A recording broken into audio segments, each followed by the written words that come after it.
তুই না এটা এই ছেলেটা তোর সঙ্গে কি কথা বলতে চাই? হ্যাঁ, কি বলতে চান বলুন। আমি আপনাকে ভালোবাসি, আপনাকে আমি বিয়ে করতে চাই। আপনি আমাকে বিয়ে করবেন? হাসলেন আপনি। কি হলো, হাসছেন যে? আপনাকে হাসার মতো আমি কি এমন বললাম? আপনি আমাকে চেনেন? না। আমার সম্পর্কে আপনি কিছু জানেন? না।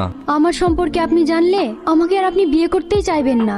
মানে আপনার জীবনে কি এমন হয়েছে যেটা জানার পর আমি আপনাকে বিয়ে করতেই চাইবো না? ওটা আপনাকে শুনতে হবে না, আর যেটা হবে না সেটা শুনে লাভ নেই। আপনি এখন আসতে পারেন। প্লিজ বলুন না, আমি জানতে চাই।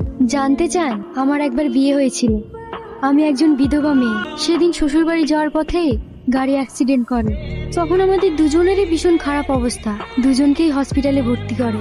পরে যখন আমার জ্ঞান ফিরলো তখন আমি জানতে পারলাম আমার স্বামী আর বেঁচে নেই। তখন আমি পাগলের মতো ছুটতে ছুটতে আমার শ্বশুর বাড়িতে গিয়েছিলাম।